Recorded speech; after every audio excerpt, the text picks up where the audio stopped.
comprometidos siempre con la comunicación responsable, manteniendo la objetividad en cada entrega, llevando a sus hogares la verdad de cada tema social que impacta nuestras vidas. Esto es En Perspectiva con Aníbal Díaz.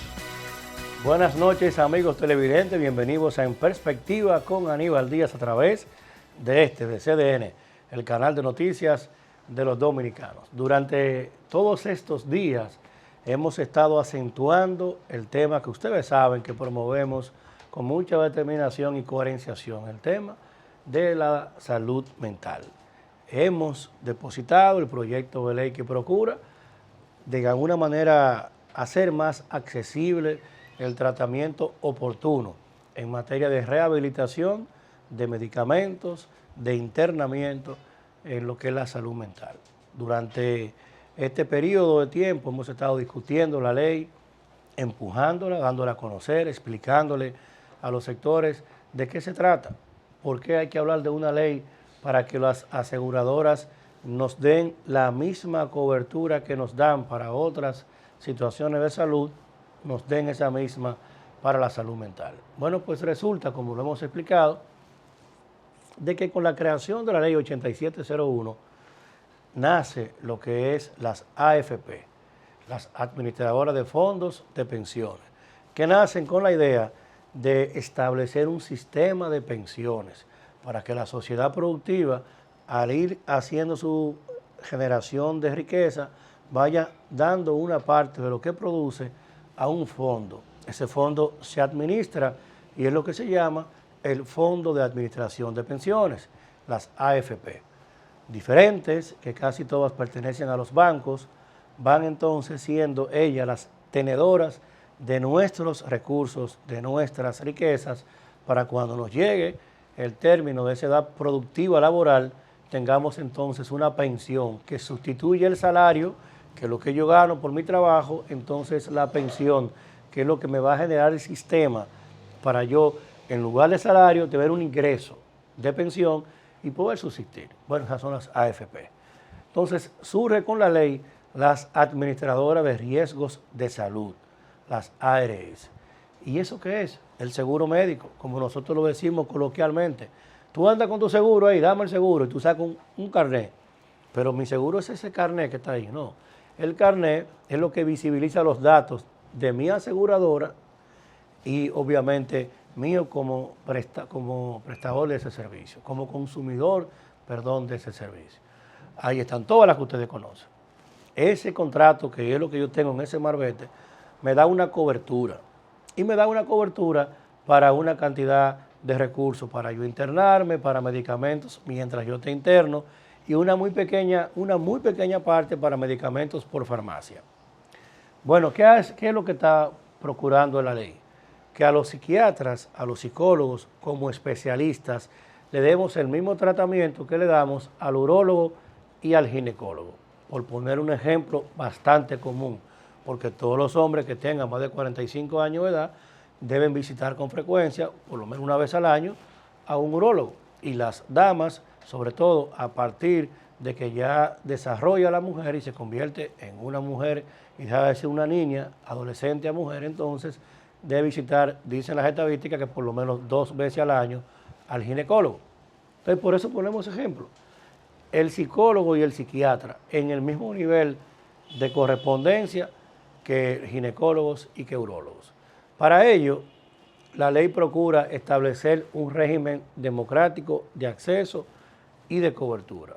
El Colegio Dominicano de Psicólogos, el CODOPSI, ha tenido durante un buen tiempo el acompañamiento en esta jornada y además su agenda propia de conquistas. Hace un tiempo nos visitó por aquí en Perspectiva, en ese entonces, Janoy Vargas como un promotor de la salud mental, como un promotor de solución de salud y además como una persona influyente en este medio. Sin embargo, el CODOPSI celebró elecciones hace poco tiempo y ahora pues Janoy Vargas es el presidente del Colegio Dominicano de Psicólogos. Así que ahora tiene no solo el baldón, la solvencia de ser un influyente de este mundo de la salud mental, sino que ahora representa la institucionalidad.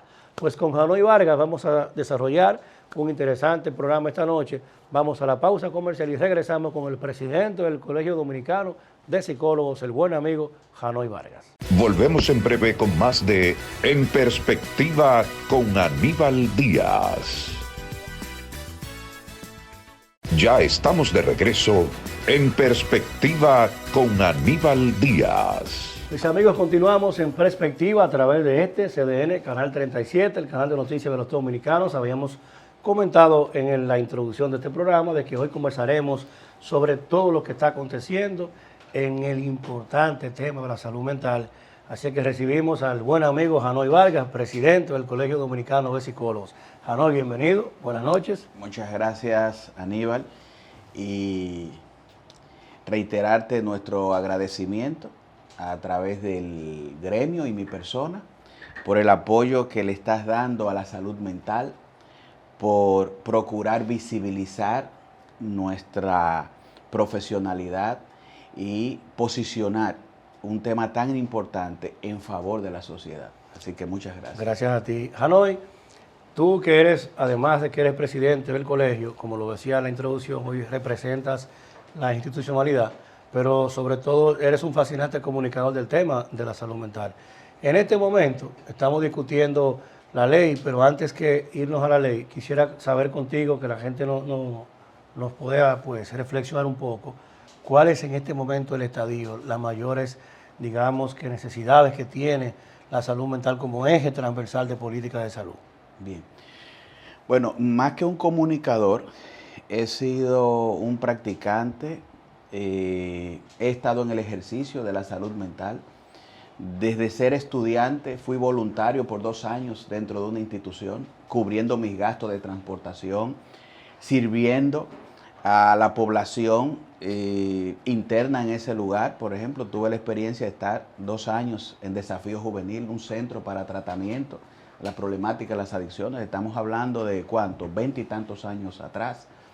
Y después de ahí, presidente fundador de la Clínica Volver. Son 2 centros de salud que albergan una cantidad importante de pacientes de segundo y tercer nivel.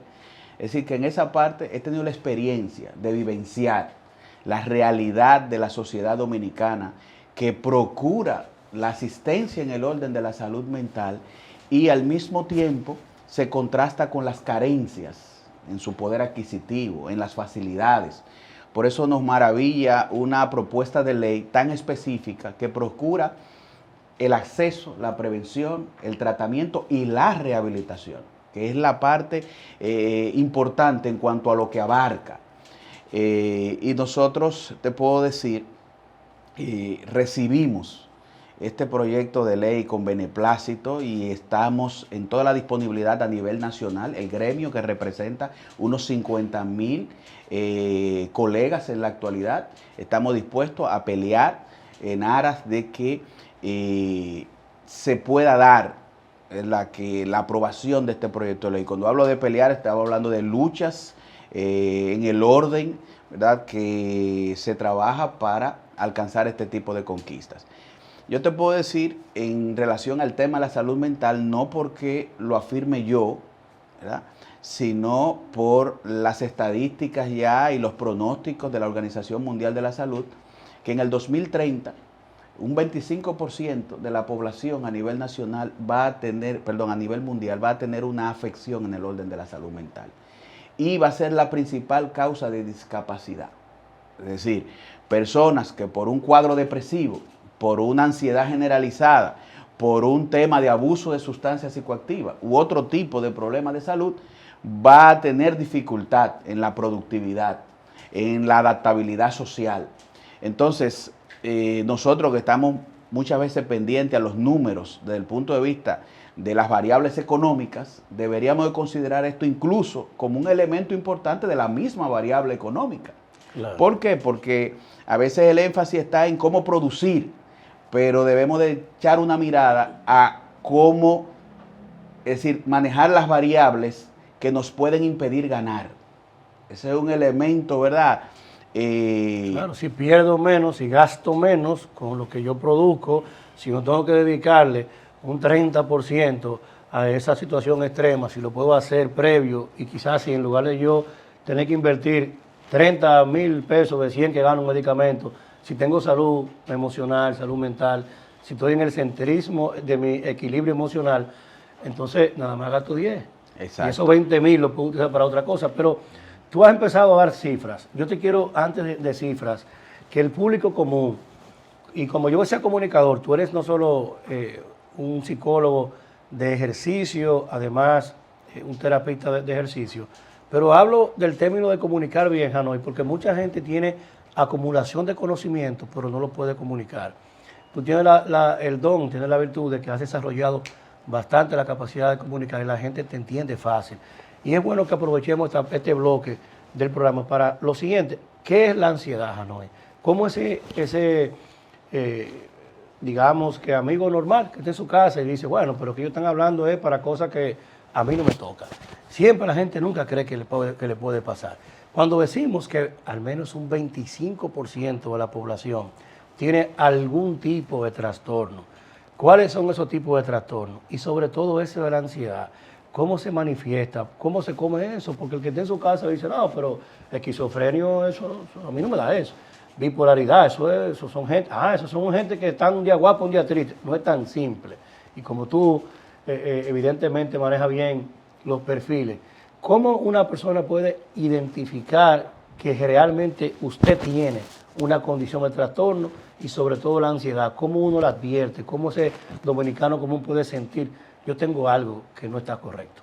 Fíjate que la pregunta es bastante interesante porque uno de los problemas que estamos teniendo es que la gente está perdiendo esa capacidad de advertir los estados alterados. Es decir, y tener o estar sujeto a una ansiedad generalizada como resultado de una dinámica de vida. Y te pongo ahí, por ejemplo, el uso obsesivo y compulsivo de los celulares. Te pongo ahí, por ejemplo, el estar siempre preocupado y afanado por algo. A nivel de la bioquímica del cerebro y del organismo, eso te genera unos cambios de tal manera que ya luego tu cerebro registra que ese es tu estado normal. Es decir, la gente cada vez más se va sintiendo más ajeno a esa idea de estabilidad, de equilibrio, de sosiego. Te lo digo porque cuando tú analizas al hombre posmoderno y lo ves, por ejemplo, hasta tarde de la noche en actividad, cuando se supone que el cerebro debe de agotar su ciclo de reposo, y cuando lo ves en el trajín del día, yo siempre asemejo eso a la idea, por ejemplo, de que no es lo mismo un vehículo cuando tú vas al trabajo, lo parqueas y lo retiras para tu casa, ya cuando terminan tus labores, a tú agarrar desde pintura a la famosa Duarte con París, que usted sabe bien de eso, con 6 gente montada. Entonces eso en sentido práctico es esa ansiedad generalizada, ese estado ansioso. Es decir, tú te vas deteriorando. Eso va repercutiendo significativamente en tu salud física. Te va llevando a alternativas de evasividad, como sería incluso el uso de sustancias psicoactivas, el alcohol, que es un poco la antítesis de ese estado alterado. El uso de sustancias ilegales. ¿Por qué? Porque tú quieres ser adaptativo. Llega un momento que tú reconoces como que te quedas pegado y tú tienes que bajar, tienes que estabilizarte. Entonces los mecanismos que usa la persona, más que mecanismos adaptativos que ayudan igual, pero quizás corresponden con una disciplina, como hacer los ejercicios, tener higiene del sueño, desconectarte a X hora. La gente muchas veces se le dificulta ese tipo de cosas y sin embargo buscan otro tipo de alternativas que son no saludables. Entonces la ansiedad generalizada es un tema de este siglo. El abuso de sustancias porque se combina con la ansiedad generalizada. Y la depresión es el resultado muchas veces de querer en esa ansiedad y ese estado de alerta procurar hacer cosas, lograr cosas, y cuando no se da, entonces muchas veces se genera el cuadro depresivo como un elemento de indefensión, de desesperanza y de que no se alcanzó el objetivo que se quería. Entonces, cuando tú analizas la combinación de esos 3 factores, fácilmente se pueden dar juntos, en combinación. ¿Cuáles son, Hanoi, las más típicas, digamos, características que tiene una persona que tiene algún trastorno? Si de cada de cada 4 personas, una familia que tenga 5, 4 miembros, hay familias de 8 miembros, hay papá y mamá que a veces tienen 6, 5 hijos, vive la abuela, vive una tía que vive en la casa, es decir, eso va a variar mucho, sobre todo en los sectores populares, que a veces se casa el muchacho, pero no tiene con qué independizarse, trajo la novia, vive con ellos, y en esa familia hay 9 personas, es decir, que ahí hay 2 personas estadísticamente que pudieran tener algún tipo de trastorno. ¿Cómo el que está llevando la tutela de esa familia, cómo se da cuenta que realmente no es que el muchacho es malcriado, es que tiene problemas? Que nos pasa mucho sobre todo, y llegaremos hasta ahí, con el tema del post-COVID.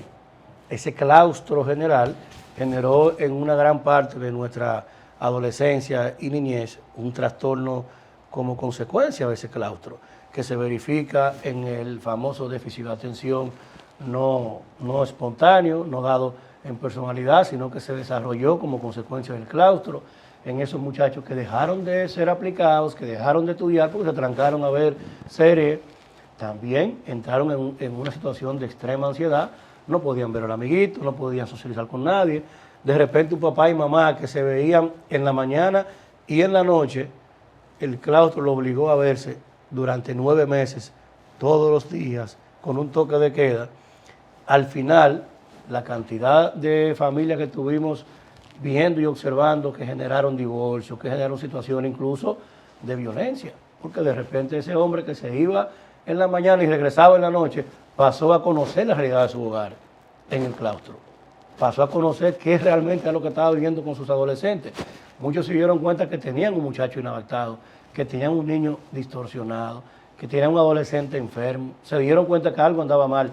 Entonces, ustedes deben ayudarnos a que los normales, los que no conocen de salud mental, los que están criando niños y niñas, adolescentes, ¿qué características yo como padre identifico de que no es que es malcriado, es que mi hijo me está detonando en que tiene un problema de salud mental?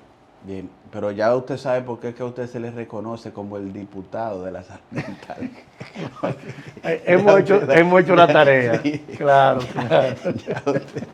Hemos hecho la tarea. Mira, Aníbal, los síntomas están entrelazados con la patología en sí y va a depender de esa sintomatología para poder identificar una patología X.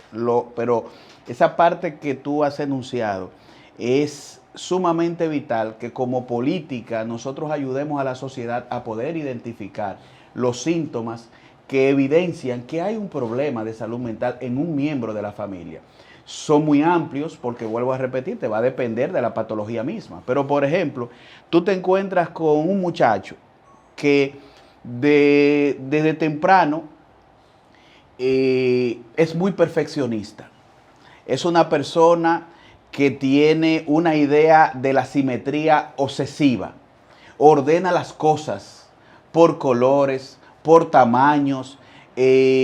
Por ejemplo, le gusta que todo esté enmarcado y cuadrado. Donde hay algo torcido, se siente obsesivamente la necesidad de enderezarlo. Tú le mueves algo y de repente se altera porque ese no es el orden establecido por él o por ella. Entonces pudiéramos estar hablando de un trastorno obsesivo compulsivo. Es decir, porque muchas personas son ordenadas, son muy higiénicas, pero cuando hablamos de obsesión y compulsión, estamos hablando de que hay una procura de la perfección en el orden que nunca va a ser posible. Cuando tú ves, por ejemplo, en otro caso, una persona ensimismada, vive aislada, se mete en la habitación, se prolonga en el sueño, por ejemplo, tú ves que le pasan 2 y 3 días sin asearse, le invitas a salir y no quiere salir, él le sale la barba, en el caso, por ejemplo, de los hombres ahí metidos en una habitación. ¿Qué te puedo decir? en un caso como ese pudiéramos estar hablando simplemente de una depresión en su nivel grave. O un caso de bipolaridad donde está en la fase depresiva y de repente en algún momento te sale eufórico, expansivo, con muchísimas ideas y muchísima energía para llevar a cabo esas ideas. Entonces, estamos hablando de un caso de bipolaridad muy posiblemente. Te encuentras con alguien que se lacera porque sustituye el dolor emocional por el físico. Estaríamos hablando quizás de un caso de borderline o límite, que no maneja el rechazo. Tú sabes que te he preguntado por esas características, porque el doctor Google ha traído bien una herramienta que nos ayuda a un conocimiento, pero cuando tú tienes, en filosofía se llama el razonamiento lógico, que es como tú partes de un objeto conocido hacia el objeto por conocer. Tú tomas Google, yo tomo Google, usted que está en su casa, googlea. Yo quiero saber la exactitud de la Revolución Francesa. Usted sabe que fue en Francia, que fue la Revolución Francesa, y usted lo busca. Usted quiere un elemento que ya le indica, usted lo que quiere es precisar el conocimiento, pero nuestros muchachos y mucha gente que no es muchacho no tiene esos niveles de profundidad en un tema tan especial como salud mental. Se va a Google, lee cualquier fuente, que muchas veces es distorsionada, dicen las proyecciones que para el 2030, el 2025, el 60% de la información de redes sociales será falsa, será fake news. Imagínese usted lo que significa eso, que el 60% de lo que salga titulado en una red social va a ser falso. Hoy día anda por el 40%. El 40% de la noticia que usted está viendo en una red social no corresponde a la certidumbre, a la verdad. Entonces, aprovechemos a Hanoi para que usted en su casa haga este ejercicio, porque es que es importante que el tutor, que el papá, que el hermano mayor pueda identificar, obviamente, como bien decía Hanoi, todo va a depender de la patología. ¿Qué es lo que le está diciendo? Todo va a depender de qué él tenga. La patología es la identidad de una situación en particular. Es decir, si es una ansiedad, si es un esquizofrénico, si es un bipolar, pero la depresión, que es la que mayormente a la gente le preocupa, porque en principio es la que más fácil se advierte también la consecuencia, que dejo de estudiar, dejo de trabajar, genero un desinterés. Pero con la ansiedad, Hanoi, que se manifiesta en diferentes situaciones del diario vivir, quiero que hagamos un espacio ahí para que la gente entienda algunas señales de alerta que nos están dando nuestros hijos, que al final no es la pela, no es mandárselo al sacerdote para que me le haga unción, porque es que él tiene el diablo adentro. No, es que ese muchacho no se encuentra. Porque tenemos ese caso comúnmente, padre, yo no sé qué hacer ya con esto, vamos a orarle a este muchacho. O pastor, mire qué hacer, pero no es que el muchacho quiere no escucharte, no es que no quiere colaborar, es que tiene un conflicto interno que él no puede administrarlo. Y ahí llega entonces la necesidad de ir donde Hanoi, de ir a la consulta de salud mental. Vamos a la pausa y regresamos con el presidente del Colegio Dominicano de Psicología, de los psicólogos de nuestro país, que agrupa esa institución que es asesor del Poder Ejecutivo del Estado Dominicano en la creación, en el fomento de la política pública de salud. Hanoi Vargas. Volvemos en breve con más de En Perspectiva con Aníbal Díaz. Ya estamos de regreso en Perspectiva con Aníbal Díaz. Mis amigos, continuamos en este importante programa sobre salud mental con el presidente del Colegio Dominicano de Psicólogos, el amigo Hanoi Vargas. Hanoi, hablábamos de esas diferencias que se dan conforme a la patología que estemos verificando en el paciente o en la persona. Pero hay algo como un elemento a analizar: la modernidad, los elementos electrónicos, la facilidad en la que la tecnología nos da respuesta a las necesidades humanas. Pudiera verificarse esto como bien, un logro. Todo es más fácil, todo es mucho más práctico, pero pudiera ser también que esa visión en la que el mundo moderno nos ha llevado a que el ser humano cada vez tiene más control de lo que quizás en algún momento incluso ni siquiera pensó. Yo recuerdo que nos decían, oye, va a llegar un momento en que los teléfonos van a tener cámara. No sé si tú te acuerdas de eso. Digo, yo no estaba nacido en ese tiempo. Tú no estabas nacido ahí. Tú estabas correteando en la cajera de esperma ahí todavía. Pero no, la gente, que vamos tan rápido que a veces no tomamos en cuenta el adelanto. Yo recuerdo cuando empezamos con los mensajes de Bibi, el BB Pin, el BlackBerry, y cómo llegó WhatsApp y terminó sacando el BlackBerry. Ahora todo es, pero llegó WhatsApp y llegó la llamada por WhatsApp. Los beepers y la vibración, ¿tú te acuerdas? La primera vez que vibró. La verdad que el espanto que la gente, porque el cerebro no advertía todavía que algo te iba a vibrar. Tengo que confesar varias cosas con la audiencia. Primero, que estaba muy muchacho, y segundo, que estaba desbaratado económicamente. O sea, que él no había para vibrar. Eso fue un instrumento caro. Pero la movilidad va a unos pasos muy acelerados. Sí. Y bueno, hoy tenemos ya teléfonos que nos hacen una videollamada, teléfono que nos permite ver en tiempo real lo que está pasando aquí, lo que está pasando en Ucrania, que pudiera poner el ejemplo más extremo. Sí. Ese control, ese manejo de lo inmediato, ese manejo de lo que yo lo puedo resolver todo, porque la movilidad me da ese control como ser humano. ¿Pudiera eso ser también una palanca de lo que nos está generando esta crisis de ansiedad? Bueno, paradójicamente debería de ser que esas facilidades te traigan sosiego, te traigan esa idea, ¿verdad?, de tranquilidad. Sin embargo, en esa especie o forma de síndrome de usurpación de la deidad, como yo personalmente le llamo. ¿Síndrome? De usurpación de la deidad. Es decir, eso es la deidad lo divino. Aspirar a ser omnipotente, omnisciente y omnipresente. Y la tecnología, la economía invertida en la tecnología, en ciencia e industrialización, están empujando al ser humano a esa falacia.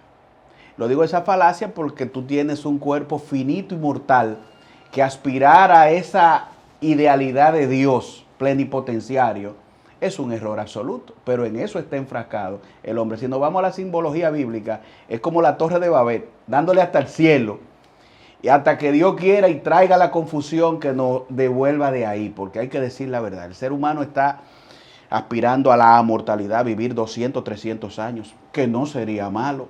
Está aspirando a una inteligencia artificial que desplace, que haga que el ser humano sea prescindible. Es decir, se está hablando incluso de un subsidio universal a las personas como resultado de todo el desplazamiento que va a haber a nivel de lo laboral, para que la gente esté en su casa recibiendo un subsidio básico universal. Ya se empieza a hablar de eso y es el resultado del avance de la tecnología. Entonces, yéndonos al punto de cómo está impactando negativamente en la salud de la persona a nivel de esa ansiedad generalizada, nosotros decimos que cuando teníamos las limitaciones del lugar, como la tuvo Colón cuando llegó aquí, que hablábamos de que la reina Isabel de España vino a saber de su llegada 6 meses después.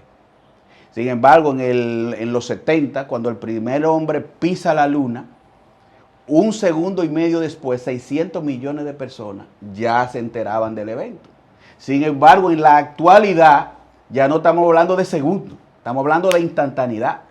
Entonces, esas facilidades y la procura de que cada vez sea más estrecho, más instantáneo, abarcar más.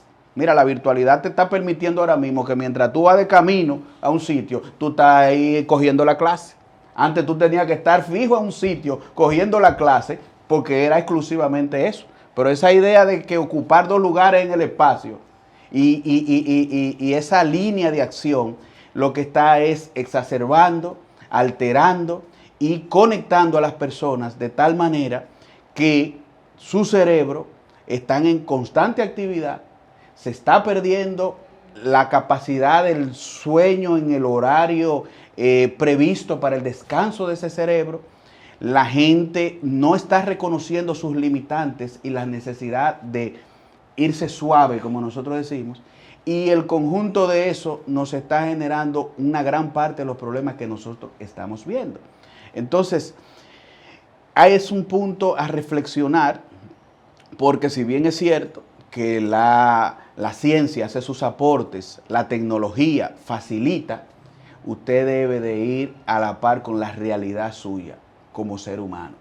Entonces, nosotros vemos que este es un punto que está afectando significativamente y creo que debe de estar en el marco de la educación, ayudarnos a comprender, tomar las disciplinas, a asumir las disciplinas del lugar a lo interno de la casa, generando límites, Porque, por ejemplo, ahorita cuando hablábamos de los jóvenes y este tipo de problemática, un muchacho conectado en las redes sociales, en la fascinación, en el encanto, ¿verdad? De transferir lo que siente, de recibir instantáneamente respuesta por eso, el no poder postergar cuando suena que me mandaron el mensaje, yo decir, no, lo veo mañana o leo después. No, no, no. Yo tengo que muchas veces levantarme, conectarme, a ver qué fue, pero ya yo estoy afectando el ciclo de sueño. Y cuando tú vas sumando eso, tú vas viendo cómo la gente se va alterando y le va afectando en el orden de su salud porque hay un orden establecido. Tú sabes que has tocado cerca uno de los ejes más complejos y que la sociedad menos entiende. Yo solo duermo 4 horas, fíjate de eso, no te preocupes, que yo estoy bien, yo estoy rindiendo muchísimo. Y hemos hecho de querer y ser productivo una meta, perfecto, hay que ser productivo. Pero ¿hasta dónde, Hanoi, es importante y cuál es realmente el parámetro que una persona debe dormir con suficiencia? Además, el tema de la calidad del sueño, de los estadios del sueño, para que la gente lo entienda. Hay gente que se duerme y que cree que durmió. Como tú le pones el reloj de sueño, como le pones un Garmin, un cualquiera, le pones un sistema de control, algo más técnico, más profundo, te das cuenta que hizo 35 minutos de sueño profundo y que los otros lo hizo en el dórmito.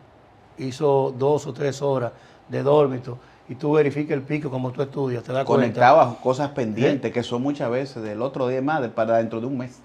Y te das cuenta que realmente el cerebro solo tuvo 35 minutos, 40 minutos de las 4 horas que él cree que está durmiendo.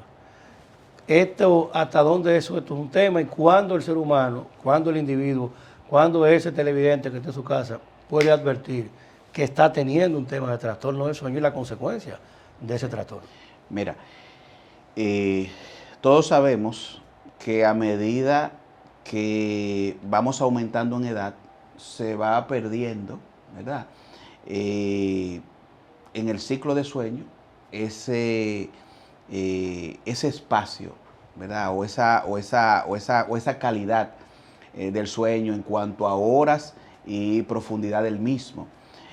Sin embargo, aunque esto varía en relación a personas, porque se hablan de unas 7 u 8 horas, pero la calidad de ese sueño es fundamental, porque como tú dijiste, no es un asunto de que yo estoy en la cama 7, 8, 10 horas, sino cómo me despierto al otro día, la sensación de descanso, porque hay personas que logran, mediante un profundo sueño, un descanso favorable que le permite al otro día, tempranito en la mañana, estar activo sin sentir ese agobio, ese cansancio. Pero vamos a dejarlo a la responsabilidad de las personas en cuanto a su capacidad de concentrarse, en su capacidad, por ejemplo, de alinear el pensamiento, que son de los efectos negativos cuando hay pérdida del sueño. Por ejemplo, yo tenía mi hipótesis con respecto a este señor, a Gonzalo Castillo, y todos sus extravíos en la comunicación, que lo veía con un perfil de personalidad tan intenso que no dormía, y eso era en gran parte ese resultado de no ser coherente muchas veces en su planteamiento, en sus ideas. Y yo te digo algo, eso es un síntoma. Y tú notas cuando tú estás óptimo en la forma en que tú razonas, en que tú armonizas la idea, y cuando estás, como decimos en buen dominicano, medio turuleco, porque se te confunden las ideas. Entonces, vamos a dejar a la responsabilidad de la persona en cómo se está sintiendo, en la medida en que se está administrando con respecto al sueño. Se habla hoy de la higiene del sueño como un factor importante, tener una cama cómoda, tener una buena almohada, aclimatar el espacio donde usted duerme, evitar los sonidos, alejarse del celular, es decir, procurar descansar, porque cuando este cerebro no descansa, se queda conectado y proyectado a las cosas de mañana, que entonces eso es lo que te presenta esa ansiedad generalizada, al final usted va a colapsar. Usted puede aguantar porque es joven, usted puede básicamente racionalizar que lo está haciendo bien, pero al final se va a cobrar una factura. Y esta factura, créame, que es bastante cara. Como tú tienes no solo el know-how académico, sino también porque administras uno de los mejores centros, te pregunto, la gente que empieza a tomar melatonina para dormir y la melatonina natural que vienen por diferentes casas, otros no, otros están bebiendo fármacos con una serie de materia que al final responde a una drogofarmacia positiva, pero que también va generando un nido. Te pregunto, ¿hasta dónde esto es normal? ¿Hasta dónde no te va a generar una consecuencia? ¿Hasta dónde no te llevará factura? ¿Es realmente natural la melatonina? ¿Se puede tomar? Ese que está en su casa que dice, yo estoy durmiendo bien, pero me estoy viendo 2 y 3 melatonina de tantos gramos. ¿Eso es normal? ¿Pasará factura? ¿Se puede seguir haciendo? ¿Qué le podemos decir? Mira, le podemos decir que el sueño es sagrado. Y a nivel, por ejemplo, de psiquiatría y de los psicofármacos, aunque un fármaco tenga, por ejemplo, consecuencias adictivas, prolongándolo en el tiempo su uso, o que de alguna manera tenga un efecto secundario de algún tipo, en aras de salvaguardar la calidad del sueño o procurar que la persona descanse, está validado su uso. Es decir, el mal menor. Sí. Dormir, aunque yo tenga un costo residual de fármaco en mi cuerpo, es mejor eso a no dormir. A lo que te va a generar la pérdida del sueño. Que puede dar no dormir. Sí. Entonces, sobre la base de eso, están justificadas esas acciones. Ahora, ¿qué pasa con algunas personas? Están en un periodo de su vida donde están sujetos a mucho estrés, a cuadros de ansiedad, y necesitan por el momento esa medicación que te va a facilitar la calidad del sueño.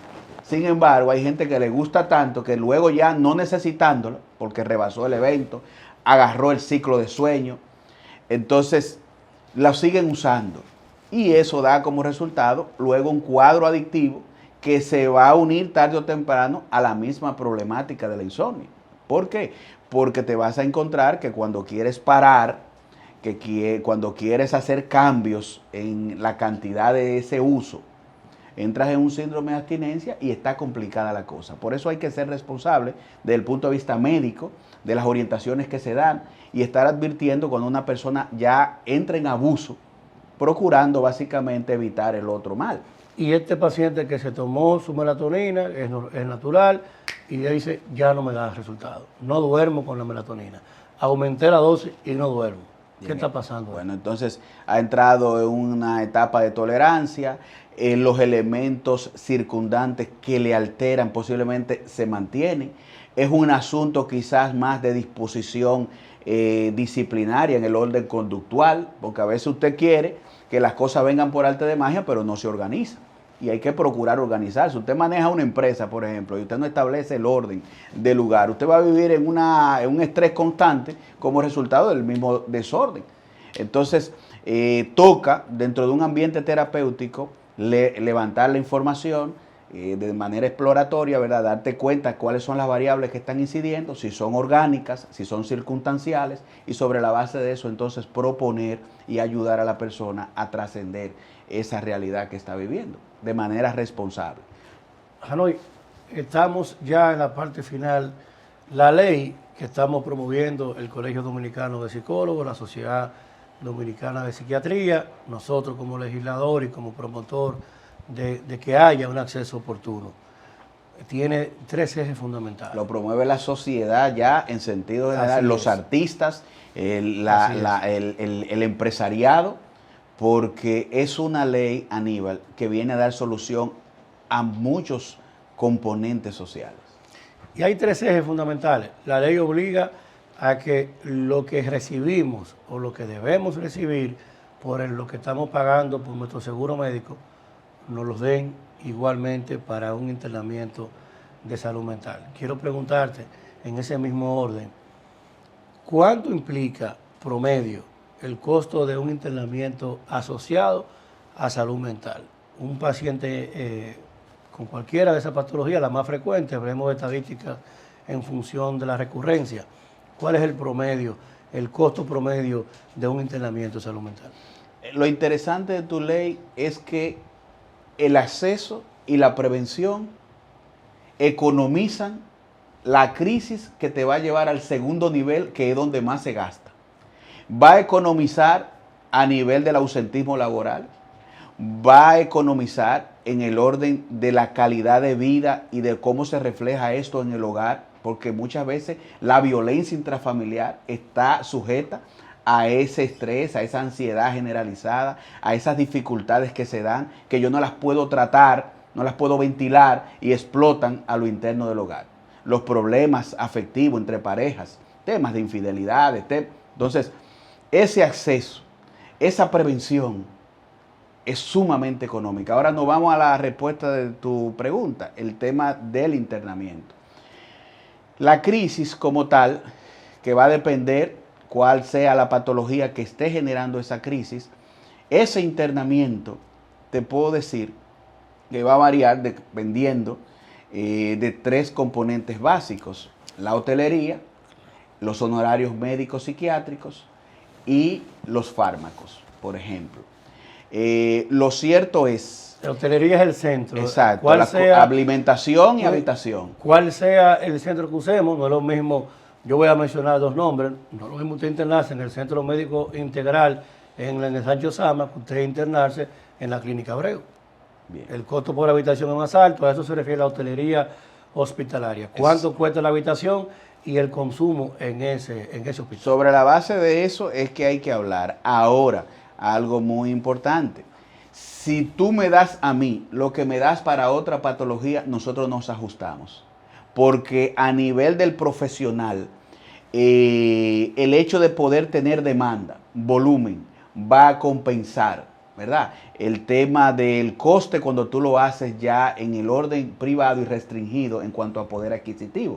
Entonces, todos los profesionales están de acuerdo en que si nos vamos por la línea que tú planteas, lo que está para cobertura de un problema de salud de otra naturaleza, usted lo hace parte de los temas de salud mental, eso se cuadra.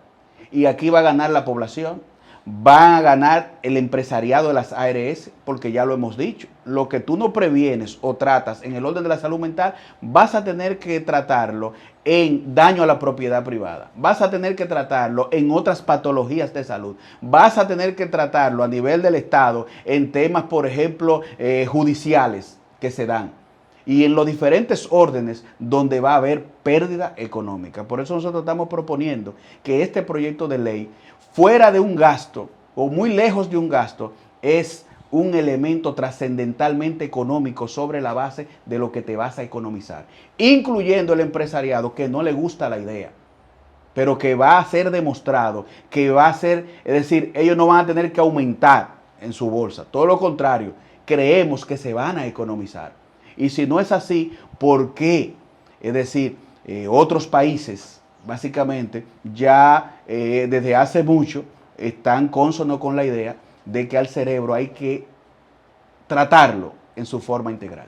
Mira, y como bien lo ha explicado Janoy, la ley procura que lo mismo que usted tiene en su seguro médico, señores, miren, para que usted lo entienda en su casa, una familia más usual en la República Dominicana es promedio de 5 miembros, donde hay 5 miembros, adolescentes y adultos, por lo menos uno de ellos tendrá alguna condición, por lo menos uno.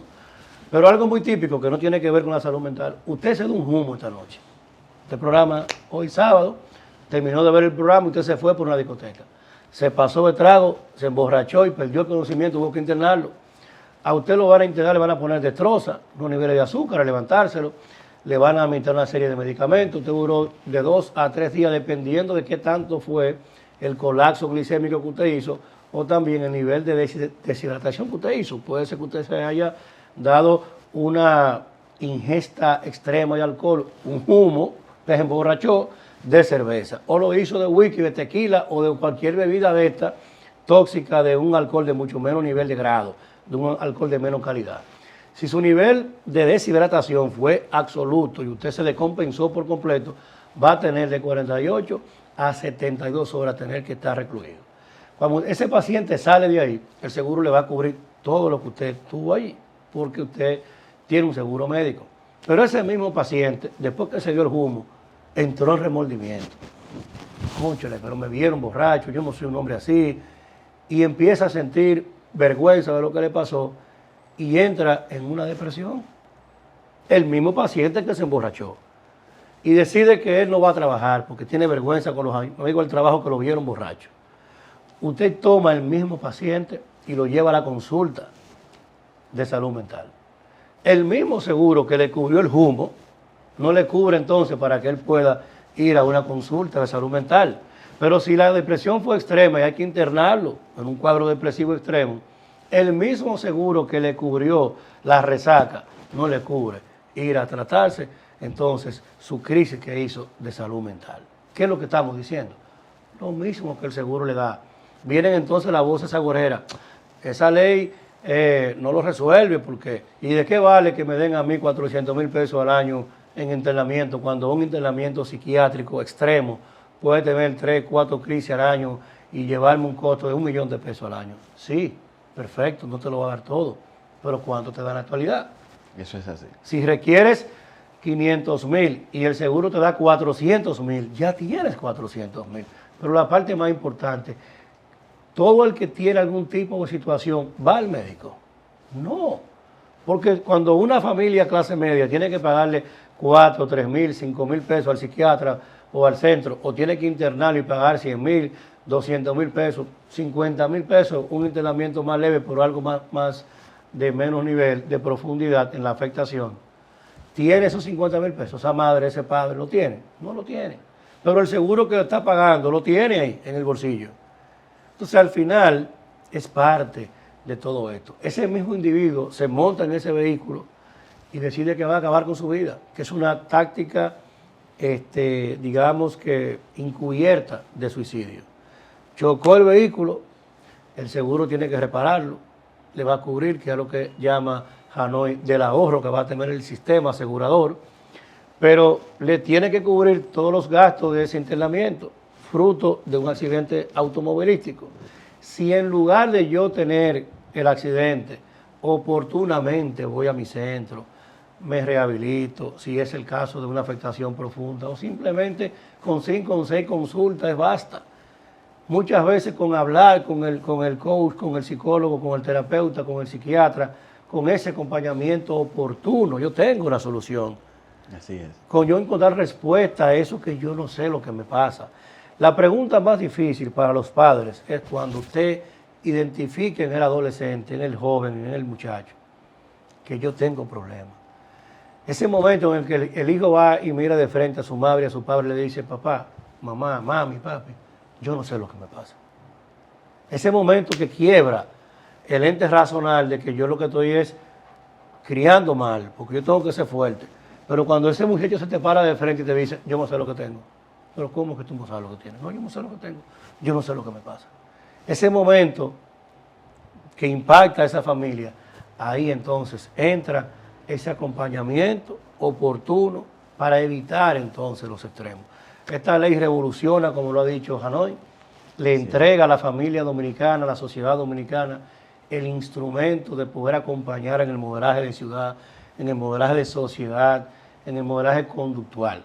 Vamos a hacer todos los esfuerzos que tengamos que hacer, la Sociedad de Psicólogos de la República Dominicana, el Colegio de Psicólogos, la sociedad científica, académica, la sociedad en sentido general, para poder tener una herramienta que nos permita poder modelar y conductuar de mejor manera la sociedad dominicana. Gracias, Hanoi, gracias a ustedes y nos vemos el próximo sábado.